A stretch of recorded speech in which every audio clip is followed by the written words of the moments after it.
나의 기쁨 나의 소망 되시며 나의 생명이 되신 주 밤낮 불러서 찬송을 드려도 늘 하신 마음뿐일세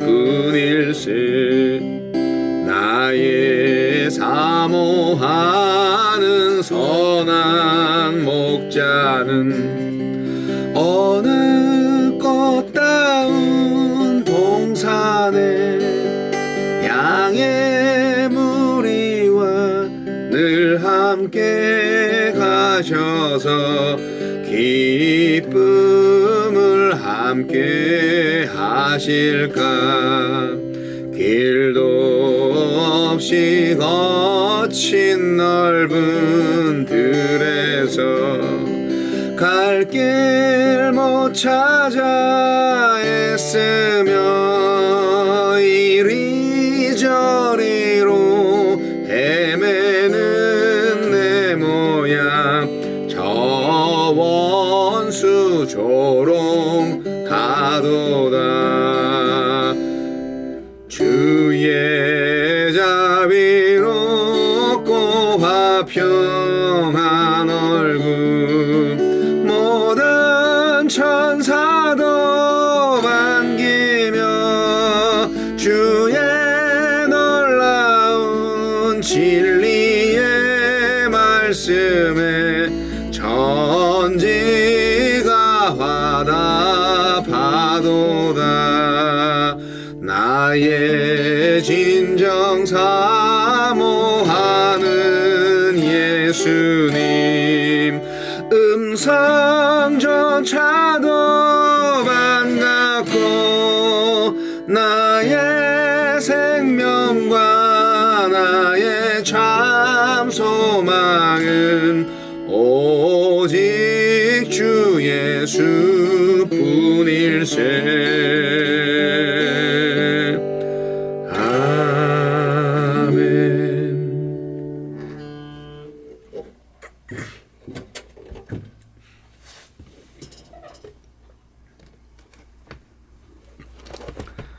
(2월 12일) 토요일 요한복음 12장 20절로 33절 말씀. 명절에 예배하러 올라온 사람 중에 헬라인 몇이 있는데 그들이 갈릴리 벳세다 사람 빌립에게 가서 청하여 이르되 선생이여 우리가 예수를 배우고자 하나이다 하니 빌립이 안드레에게 가서 말하고 안드레와 빌립이 예수께 가서 여쭈니 예수께서 대답하여 이르시되 인자가 영광을 얻을 때가 왔도다.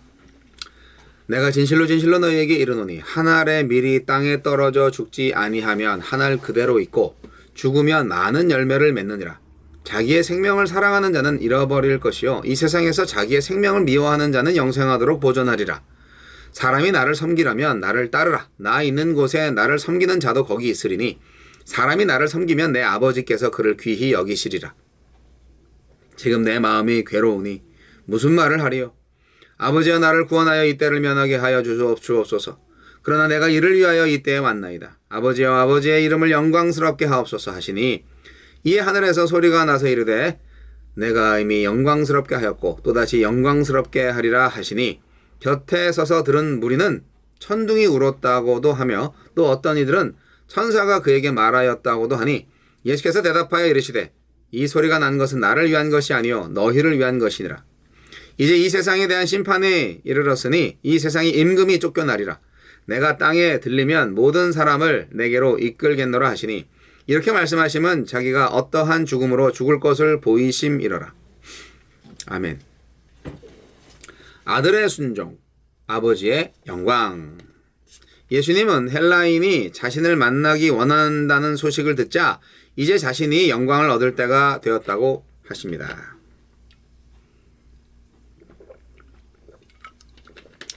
예수님은 어떤 분입니까? 온 세상이 자신을 따르고 헬라인까지 자신을 뵙기 원한다고 찾아왔는데 지금은 자신의 세를 결집하여 로마를 몰아낼 때가 아니라 도리어 자신의 죽음으로 많은 사람을 살려 영광을 받을 때라고 하십니다. 밀알이 죽지 않고는 열매를 맺을 수 없듯이 예수님께서 죽지 않고는 그분께 속한 모든 백성을 살릴 길은 없었습니다. 제자들도 자기 목숨을 아끼지 않고 미워할 때 영생을 얻을 것입니다. 예수님의 제자로서 그를 따르려거든 십자가 곁일지라도 예수님이 계신 곳에 있어야 합니다. 내가 있는 곳은 예수님이 계시는 곳입니까? 땅에 속한 자아가 죽고 사랑과 생명의 열매 맺는 삶 가운데 서 있습니까? 예수님은 하느님의 때와 이를 신뢰하셨습니다. 예수님이 말씀하신 이 때는 사람들에게 버려져서 고난과 죽음을 당해야 하는 때이고 아버지께 버림받을 단절의 때입니다. 이 모든 것을 알고 계셨기 때문에 괴로워하셨습니다. 그러나 예수님은 그 때를 거절하지 않으셨습니다. 십자가를 지고 죽는 것이 아버지가 계획하신 때에 이루어져야 하는 일임을 믿으셨습니다. 어떤 하나님의 때와 일을 구하고 믿습니까? 쉽고 좋고 편안한 것만을 하나님의 때에 일어날 하나님의 일이라고 여기지는 않습니까? 우리로 하여금 하나님 나라의 승리와 영광에 참여하게 해 주셨습니다. 가장 힘없고 능력 없는 모습으로 십자가의 길을 가신 것처럼 보였지만 그 길은 사탄의 나라를 굴복시키고 죄와 사망에서 자기 백성을 구원하신 생명의 길이었습니다. 이 모든 것이 너희를 위한 것이라 말씀하셨어도 깨닫지 못한 제자들처럼 오늘도 나를 위해 펼쳐 보이신 하나님 나라의 일에 무관심하지는 않습니까? 우리에게 주시는 교훈은 무엇입니까? 헬라인의 예수님 방문은 이제 흩어진 하느님의 자녀를 모아 하나가 되게 할 때 유대인의 우리 밖에 있는 양들을 불러 한 무리가 되게 하실 때가 되었음을 보여줍니다. 빌립과 안드레의 작은 환대로 그 영광의 때가 선포되었음을 기억합시다. 주여, 자기를 부인하고 예수님을 따르는 제자의 삶을 살게 하소서. 자, 오늘 말씀은 요한복음에만 특별히 기록되어 있는 말씀. 사실 요한복음은 공관복음서하고 다른 부분이 굉장히 많습니다. 뜬금없이 헬라인들이 방문했다 하는 것이 요한복음에만 있는데, 이것은 헬라인들이라는 것은 이제 이방인들을 말하는 거잖아요. 유대인이 아닌 사람들. 우리가 알다시피 예수님은 유대인입니다. 그리고 대부분의 많은 제자들이 유대인이에요. 그런데 헬라인들이 왔다. 이것은 결국 이방인들을 향한 하느님의 구원을 보여주는 거죠. 예수님께서 유대인의 왕뿐만이 아니라 모든 민족과 나라의 왕이다 하는 것을 의미 있게 조명하는 것입니다. 근데 이 헬라인들은 어떻게 보면은 이 당시에는 기독교가 이제 기독교로 보여지지 않고 유대교의 어떤 한 개혁파 정도로 보여졌을 때인데, 그래서 유월절을 지키러 온 사람 중에 헬라인도 있었다는 것으로 이제 봅니다.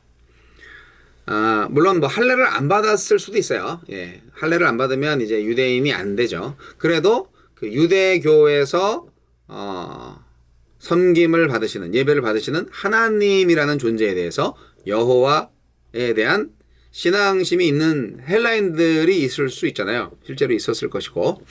그래서 이 사람들이 이제 유대인의 명절에 유월절을 지키러 왔는데 예수를 만나러 왔다 하는 것은 굉장히 유대인들로서는 아주 충격적인 일입니다. 왜냐하면 아니, 이 예수라는 랍비, 이 젊은 랍비의 소문이 헬라인들한테도 다 퍼졌단 말이야. 야, 정말 이 사람의 영향력이 대단한데?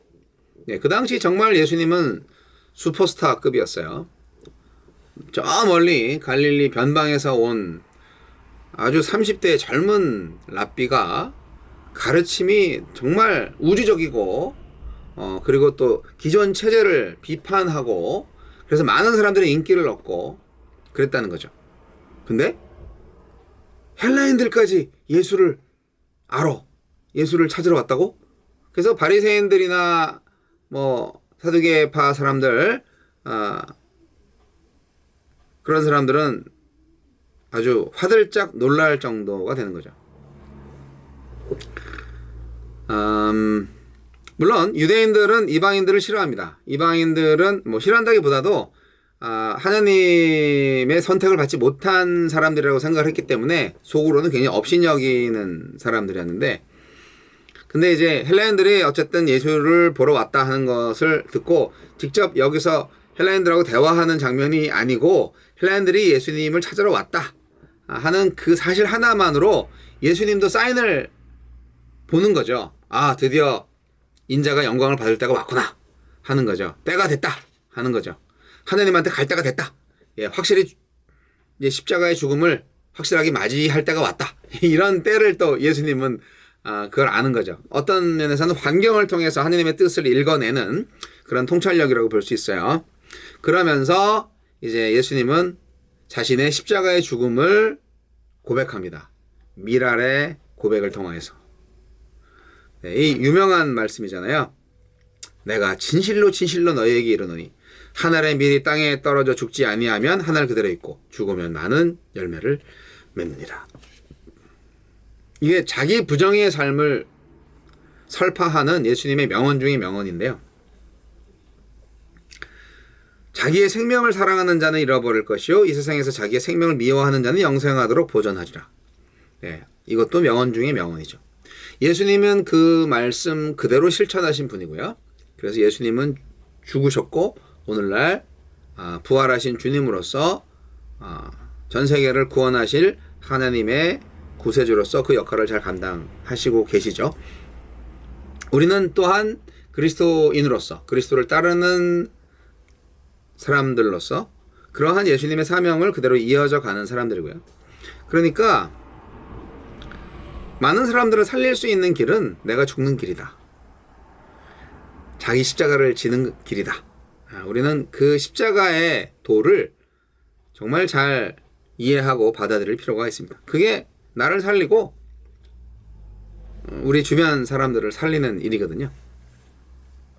예수 한 사람의 죽음이 많은 생명을 살리는 시작이 된다는 고백을 이렇게 멋지게 하는 겁니다.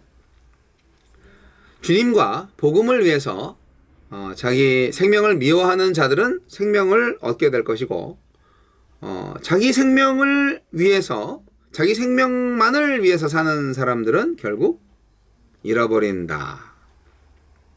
그죠? 네. 역설의 법칙.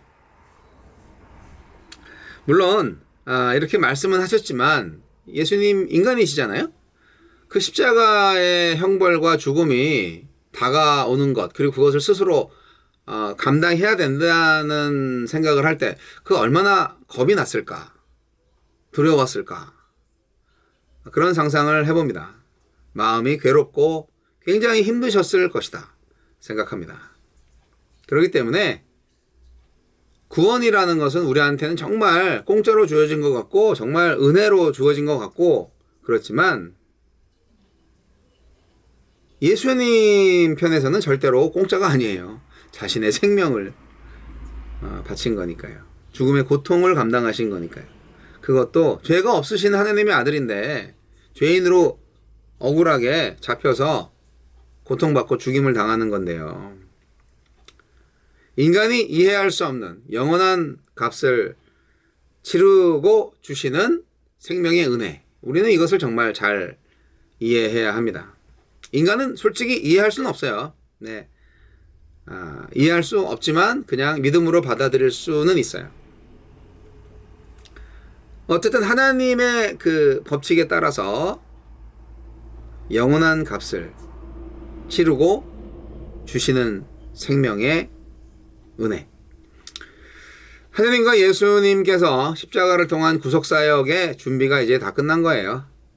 예수님은 그 길로 가서 죽으실 거예요.